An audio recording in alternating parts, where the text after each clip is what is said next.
Shalawam, Israel. I'd like to give all praises, honor, and glory to YAHAWAH, YAHAWASHI. Double honor to the apostles and the elders of Great Millstone. And Shalawam to Lek out there, Salakia, doing his work of faith and labor of love and true sincerity. Right, I want to get into a brief topic. I was watching the Apostle Hard video. Jada Producer is the topic of the week. I just wanted to tackle one quick aspect of what this guy was talking about, so I want to title this lesson, Jada Producer gain some understanding, brothers know the common scripture we always grab, with all that get understanding, and what you clearly lack. Okay, so I wanted to get into Genesis, the 34th chapter, just jump around real quick in reference to the situation with Dinah, because he made a statement and said that Israel always accepted the Gentiles, which is, Apostle Har addressed that, briefly, but that's never been the case nowhere within the scriptures. And as Apostle Har said, the Gentiles that were referred to, that were being accepted, were actually Israelites, and as Jay said, they were proselytes, meaning what? They were foreigners from other lands, or they were Israelite foreigners, better choice of words, that lived in other lands and that may have practiced different customs at different times. But during the time of Genesis, you just may have had Israelites in other lands, that lived other places, So getting into this real quick, because he also, just as I said, he said that we always accepted, other nations. Well, if that was the case, why was this storyline here in Genesis, the 34th chapter, such a big deal? And why did the brothers do what they did unto those Hamites, if that was the case? So jump into it. It's Genesis 34 and 7. And it says, "And the sons of Jacob came out of the field when they heard it, and the men were grieved, and they were very wroth, because he had wrought folly in Israel, and lying with Jacob's daughter, which thing ought not to be done." So why was that thing ought not to be done? Because he was a heathen. He was of another nation. He was a Hamite, not an Israelite, all right? And it says, "And Hamor communed with them, saying, The soul of my son Shechem longeth for your daughter. I pray you give her to him for wife. And make ye marriages with us, and give your daughters unto us, and take our daughters unto you." Okay, and the trade, so on and so forth. So I want to jump the page real quick, going into the verse 14, and it says, "And they said unto them, We cannot do this thing, to give our sister to one that is uncircumcised, for that were a reproach unto us." Okay, "But in this will we consent unto you, if ye will be as we be, that every male of you be circumcised, then we will give our daughters unto you, and we will take your daughters unto us, and we will dwell with you, and we will become one people." But if you jump back, now they were doing that to trick them, okay, because they wanted to slaughter them, and which they did. But when you jump back to verse 13, it said, "And the sons of Jacob answered Shechem and Hamor his father deceitfully, and said, Because he have defiled Dinah their sister." So that's why they went into this whole storyline and said what they said, that you will become our people, we will become one people, to deceive them so they could slaughter them off. They knew that them giving off their daughters and trading off, children for children, so to speak, wasn't a reproach unto Israel, because they weren't the circumcised, meaning they wasn't the chosen of the Lord, because it tells you in Genesis, the 17th chapter, matter of fact, let me get it, because a lot of people think that the circumcision, was just all about the flesh. It's not about a flesh thing, man. Even though we are the seed of Abraham after the flesh, but it's about the spirit of the Most High, and the Most High choosing, a certain seed, a certain lineage, that would carry his spirit, okay? So when you go to Genesis 17, and I'll start at verse 9, And the Most High said unto Abraham, thou shalt keep my covenant, therefore thou, Salakia, mucus kicking up. Thou shalt keep my covenant, therefore thou and thy seed after thee in their generations. This is my covenant, which ye shall keep between me and you and thy seed after thee. Every man child among you shall be circumcised, and ye shall circumcise the flesh of your foreskin, and there shall be a token. This is the key word, a token of the covenant betwixt me and you. And we're supposed to be what? Circumcised on the 8th day, right? So when you go to the blue letter, and that's why, you so-called Christians, dealing with Christianity, you don't know anything because you don't study. You're not studious. You're not a real servant of YAHAWASHI. We use tools like the blue letter Bible to get in fine detail, to understand what the essence of these scriptures mean, the essence of what these words mean, to get the proper understanding to interpret the word, to show that we're workmen, not needeth to be ashamed, rightly dividing the word of truth. Okay? So this is Genesis 17:11, and I'm on a blue letter, and I just want to get to the word token. And the Hebrew word there is awaf for token. And what does it say? Sign, signal, distinguishing mark, banner, remembrance, miraculous sign, owning, warning, token, omen, warning, token, ensign, standard, miracle, proof. So this is the proof, this is the remembrance, this is the banner, this is that distinguishing mark that the Most High set with us as Israelites, that when he look upon that, he know that we are his people. Just as when we wear, these garments, with the fringes and border of blue, how we supposed to look down upon them and have a remembrance of the covenants, the laws, statutes, commandments of the Most High. The Most High had us circumcise ourselves for, first and foremost, is healthy and is beneficial for us in all type, way, shape, form, or fashion. The other heathens don't have our customs that we do of cleanliness, and things like that. And then secondarily, as that sign, that token that we belong unto him. Okay, so the Most High does things in his proper perspective, to lay down the law to separate us from the other nations, man. And it's always been like that, so those Hamites, they were unclean beasts, and they have nothing to do with us as being Israelites to be intermingling with us. Now, this was never supposed to happen, period, within the scriptures, but due to different things transpiring, you had these different occurrences where we wound up intermingling with the other nations, but this was never meant to be so. That's why in the book of, let me get it real quick, Deuteronomy, right? The book of Deuteronomy, because if we're all meant to be together, why did the Most High say this? Why did the Most High say this, Jada producer? All right. This is Deuteronomy 32. I start at verse 8. When the Most High divided to the nations their inheritance, when he separated the sons of Adam, he set the bounds of the people according to the number of the children of Israel. For the Lord's portion is his people. Jacob is a lot of his inheritance. So if the Lord divided the nations, why would he need to do that if we was all meant to come together? Okay? Why would the Lord do that? Because it was never meant for us to be all together like that, man. This was never meant to be like that. And you can clearly see that, right? And it said what? Jacob is the lot of the Lord's inheritance, not the Hamites. And also the scriptures say, the Lord said, well, I change not. Therefore, ye sons of Jacob are not consumed, man. Because if the Lord's changed, we would have been consumed a long time ago. But he promised our forefathers, Abraham, Isaac, and Jacob, he would keep that everlasting covenant. If they served him, they followed him, man. And they did that, man. So everything is just being carried out now. Okay. So you got the other examples. And that's another thing too, because when we meant intermingle with the other nations, what? We wound up going off. You've seen the example with King Solomon. He had them 700 wives and 300 concubines, or 300 wives and 700. I got the numbers mixed up, but what happened? Solomon eventually went off, as it says in Nehemiah 13:26. Even King Solomon, went off, and outlandish women caused him to sin.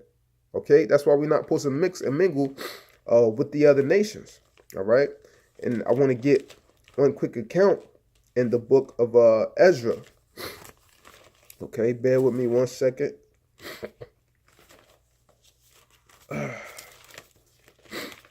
Salakia. It is the book of Ezra 9:1. Now, when these things were done, I'm getting straight to the points on these. I want to make this lesson too long. Now, when these things were done, the princes came to me, saying, the people of Israel and the priests and the Levites have not separated themselves from the people of the lands, doing according to their abominations. Okay, this is what happens when we intermingle. Our people start doing abominations, things that are unlawful, things that are not right in the eyes of the Most High, things that are not pleasing to the Most High. Even of the Canaanites, the Hivites, the Perizzites, the Jebusites, the Ammonites, the Moabites, the Egyptians, and the Amorites, all Hamites, all so-called Africans, if you will. For they have taken of their daughters for themselves and for their sons, so that the holy seed, holy means consecrated or separate. You know, we're supposed to be separate, supposed to be alone, not mixed and mingle with these other nations. We are the holy, righteous seed, okay? So that the holy seed have mingled themselves with the people of those lands. If you have special seeds growing in the garden, that's a special plant unto you. Would you mix that with just any old other regular plant? No, you wouldn't. You would keep that separate, okay? You would cherish that plant, man. The Most High said, well, I kept that cluster of grape, which is Israel, that holy seed. Okay? Yea, the hand of the princes and the rulers have been chief in this trespass. And when I heard this thing, I rent my garment and my mantle and plucked off the hair of my head and my beard and sat down astonished. So Ezra was pissed off that he did this. So obviously that tells you that wasn't supposed to happen. All right? And I'm going to get to chapter 10 real quick. Chapter 10:1, Ezra's 10:1. Now when Ezra had prayed, and when he had confessed, weeping and casting himself down before the house of the Most High, there assembled unto him out of Israel a very great congregation of men and women and children, for the people wept very sore. And Shechaniah the son of Jehiel, one of the sons of Elam, answered and said unto Ezra, we have trespassed against our power, and have taken strange wives of the people of the land. Yet now there is hope in Israel concerning this thing, because the Most High sought out the iniquity through the Spirit, and had it brought up, so that we could remove that evil from among us, which we always done. The Most High always cast the evil from among us. Just like when you go to the examples in the book of Joshua, dealing with I can't forget his name. It's in Joshua, like the 7th or the 8th chapter. Achan, and his name was a nomen omen, you know, a name prediction, you know, which meant trouble, because he brought trouble to Israel by taking the treasures from the land, when all the treasures were supposed to go into the Most High first. The king was supposed to eat first. He brought trouble, and he was brought up on charges, and him and his family were stoned and set on fire and put to death, man, in the valley of Achor. Okay, so the Most High always remove trouble from amongst us, remove the iniquity from amongst us. And Shechaniah the son of Jehiel, one of the sons of Elam, answered and said unto Ezra, we have trespassed against our power, and have taken strange wives of the people of the land. Yet now there is hope in Israel concerning this thing. Now therefore let us make a covenant with our power to put away all the wives and such as are born of them, according to the counsel of my Lord, and of those that tremble at the commandment of our power, and let it be done according to the law.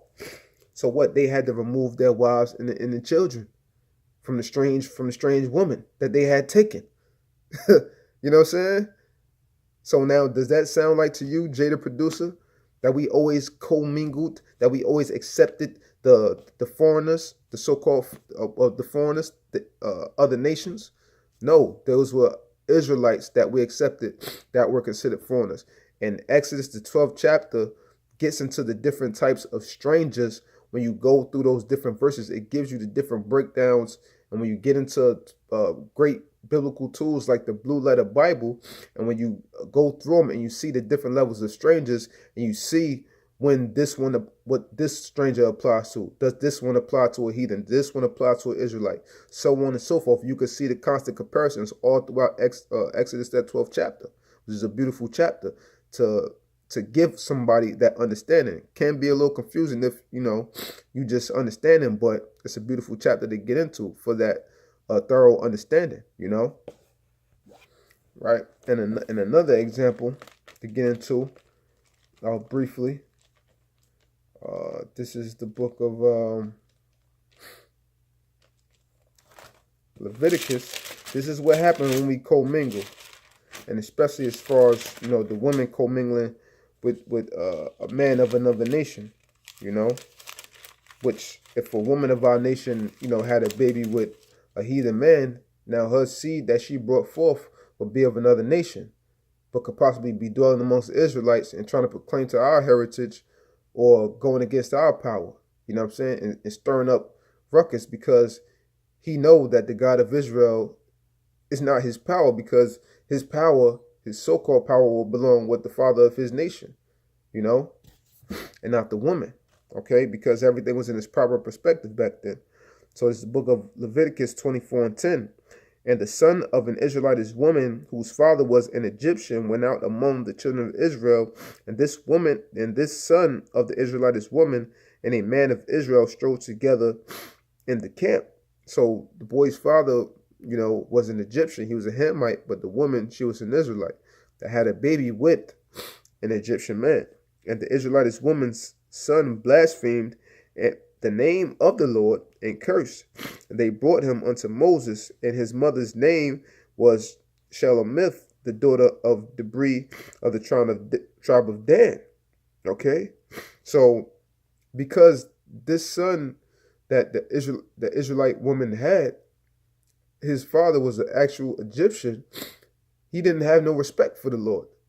So now you can see from this example of what happened, and going into the book of Ezra, which we just went into, why Ezra was so adamant about, like, yo, we gotta pray unto the Most High to remove this evil from us. Y'all got to get rid of them wives. Y'all got to get rid of them children, because they already seen the effects and the things from examples like this in Leviticus, the 24th chapter, that have already happened. Okay, and how he could be stirring up ruckus against Israel and get all Israel killed, man. Going against the Lord. So these are the type of things that happen. Now, in reference, once again, to him saying that we always co-mingled, the Lord gave perfect example. It's written in the law, Deuteronomy, which is the second law. And this is what the Lord told us when we go into them other nations. Okay? But it didn't happen so for various reasons. For the Lord to make an example in different ways, and different things like that. And the Lord had to constantly test Israel anyway by having the other nations amongst us to see how we would fare, to see if we would cleave unto their ways, their powers, and do wickedly, or if we would stay righteous unto him. Because the Most High wants to see a fight, and we all know that through the Spirit. So the Most High had to leave some opposing forces around, but we had to know better not to dwell in their wickedness, not to dwell in their ways. So yeah, this is the book of Deuteronomy 7:1. I hope it's clear. It's looking kind of blurry. Okay, I think it's clear. All right, it's the book of Deuteronomy 7:1. When the Lord thy power shall bring thee into the land whither thou goest to possess it, and have cast out many nations before thee, the Hittites, the Girgashites, the Amorites, the Canaanites, the Perizzites, the Hivites, and the Jebusites, 7 nations greater and mightier than thou. Okay, so this is how it was. So in another quick point, in the time of Dana and Jacob, and the brothers that were around then, what? Israel wasn't that great. And that technically at that time, that was the Hamites' land. The Hamites ruled and ran all through Jerusalem, Israel, all that whole area. Before, we grew as a people, and the Lord commanded us to go and take over that whole land, as we get into now in Deuteronomy, the 7th chapter. So we had to live peaceably but we still wasn't supposed to co-mingle. Israel always knew that, you know. So, verse 2. And when, because what do it look like you trying to start something and you this small old nation, you got nothing but Hamites all around you? That would be fools to start something. So we had to play it smart. The Most High had Israel to play it smart until the time came when we would rise up as an army, and the Most High had his timeline set perfectly. And when the Lord thy power shall deliver them before thee, when the Lord do it, you know, thou shalt smite them and utterly destroy them. Thou shalt make no covenant with them, nor show them mercy, neither shalt thou make marriages with them. Thy daughter shall not give thy daughter thou shalt not give unto his son, nor his son shalt thou take unto nor his daughter shalt thou take unto thy son. So there's no co-mingling there. So what Bible are you reading, Jada Producer? What Bible are you reading? You lack understanding. You don't know the scriptures. For they will turn away the son from following me, that they may serve other gods. Getting into examples like Leviticus, the 24th chapter, even though that boy that grew up, he was the son of an Egyptian, but this is the example that the Lord was talking about, man. Now, what if that was an actual Israelite child? You know, he still could have had an influence from them Hamites being around, and them Hamites would turn him away from serving YAHAWASHI. Okay? This is why the Most High try to prevent all that. So will the anger of the Lord be kindled against you and destroy thee suddenly. So this is the guidelines that the Lord gave us to kill off all the nations, but that didn't happen. Because when you go into the book of Judges, you see that that clearly didn't happen. And as I said, what the Lord had to leave a test there. That's why the Lord left those other nations amongst it. Now, get two precepts. Yeah, first I give this to give an example, right? Now, matter of fact, let me back up. I kind of went backwards how I brought out the timeline in the scriptures, but you know, this is the book of Judges 1:27. Neither did Manasseh drive out the inhabitants of Bethshean and her towns, nor Taanach and her towns, nor the inhabitants of Dor and her towns, nor the inhabitants of Iblaim and her towns, nor the inhabitants of Megiddo and her towns, but the Canaanites would dwell in that land. And it came to pass, when Israel was strong, that they put the Canaanites to tribute and did not utterly drive them out. And the Most High did this purposely and did not allow Israel to drive out all of the Hamitic nations. But he left them there for a specific reason, even though he gave us a commandment of what to do. You know, the Most High is righteous. He can do whatever he want to do. Neither did Ephraim drive out all the Canaanites that dwelt in Gezer, but the Canaanites dwelt in Gezer among them. Neither did Zebulun drive out the inhabitants of Kitron, nor the inhabitants of Nahalal, but the Canaanites dwelt among them and became tributaries. Neither did Asher, neither did Naphtali, and it goes on and it goes on. So we didn't drive out all of the nations as the Most High had commanded us. But why is that? The Most High had his purpose. So real quick, it's the book of Joshua 2 and 20. All right. And it says, and the anger of the Lord was hot against Israel. And he said, because that this people have transgressed my covenant, which I commanded their fathers, and have not hearkened unto my voice, I also will not henceforth drive out any from before them of the nations which Joshua left when he died, that through them I may prove Israel. And in my Bible, where it says prove, you know, it has a T there, and when you look underneath it, it says test. So the Lord left those other nations that he may test us to see where our integrity, where our heart was at, where our loyalty was at to YAHAWASHI, that was doing all these great and miraculous things for us, you know, and that brought us out of the land of Egypt, that was bringing us into a new land of flowing with milk and honey that we had to take over. It was steps to this, and we had to be proved, just as we're being proven to this day, that through them I may prove Israel, whether they will keep the way of the Lord to walk therein, as their fathers did keep it or not. Therefore the Lord left those nations without driving them out hastily, neither delivered he them into the hand of Joshua. Okay? Then when you go down, the Lord gave the nations that he left to prove Israel by them. You know what I'm saying? It gets in to those different Canaanite nations of whom the Lord left amongst Israel that he could test us with, man. So, you know, it's clear cut, man. It's clear cut, you know. So hey, man, that's why, you so-called Christians, and you jaded producer, you know what I'm saying, you leaving IUIC and all of that, and dealing in that Christianity, you know what I'm saying, you just went from one confused state. At least you knew you were an Israelite, you know what I'm saying, but you went from one confused state dealing with IUIC to dwelling within Christianity or whatever you dealing with. It's just nothing but madness, man. And it's nothing to cut you guys up, man. This is practice for us, man. You know, Great Millstone, this is what we do, man. We break down the word through the spirit and power of YAHAWASHI, you know. So, with that, I hope this segment was edifying. I'd like to give all praises, honor, and glory to Yahawah, Ba'ashim Yahushua. Double honor to the apostles and the elders of Great Millstone. And Shalawam to Lek out there, doing his work of faith, live with love, true sincerity.